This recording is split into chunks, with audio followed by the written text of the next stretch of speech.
Benyamin Netanyahu Perdana Menteri Israel, menjadi pemimpin pertama bangsa tersebut yang duduk di kursi saksi sebagai terdakwa kasus pidana.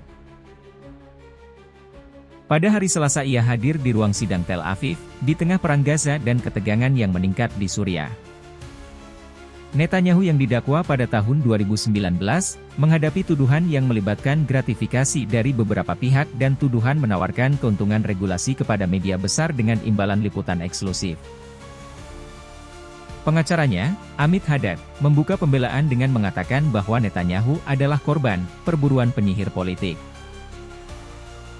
Menurutnya jaksa bukan menyelidiki kejahatan, tetapi mengejar individu Netanyahu. Netanyahu dengan tegas membantah semua tuduhan itu dan mengatakan tuduhan tersebut tidak masuk akal dan kebencian ini muncul karena ia tidak mendukung solusi dua negara untuk Palestina. Ia justru memanfaatkan momen ini untuk menggarisbawahi pencapaian politiknya. Dalam konferensi pers pada hari Senin ia mengungkapkan rasa frustrasinya, dengan mengklaim bahwa ia telah menunggu selama beberapa tahun untuk mendapatkan kesempatan menyampaikan pendapatnya. Tuduhan korupsi juga menjadi inti dari krisis politik berkepanjangan yang membuat warga Israel mengikuti pemungutan suara 5 kali dalam waktu kurang dari 4 tahun, yang pada dasarnya merupakan referendum tentang kelayakan Netanyahu untuk memerintah.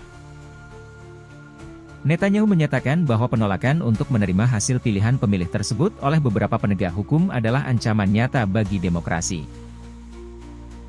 Perang dengan Hamas telah mengakibatkan perpecahan yang semakin besar di internal Israel.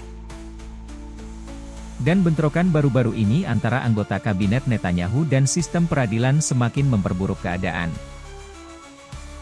Walau perang masih berlangsung, Netanyahu harus membagi waktu untuk menghadiri sidang 3 kali dalam seminggu. Proses hukum ini juga diperkirakan tidak akan selesai dalam waktu singkat. Bahkan, persidangan ini diprediksi akan berlangsung hingga tahun depan, ditambah pula dengan kemungkinan banding. Berdasarkan hukum Israel, Perdana Menteri tidak berkewajiban untuk mengundurkan diri saat diadili. Hasil dari proses ini tidak hanya akan menentukan masa depan Netanyahu, tapi juga menjadi jejak besar di dunia politik Israel.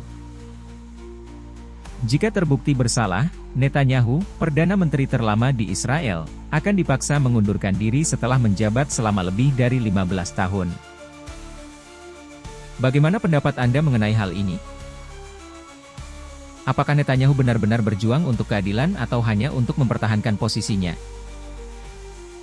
Akankah ini menjadi bukti cerminan masalah sistemik di pemerintahan Israel?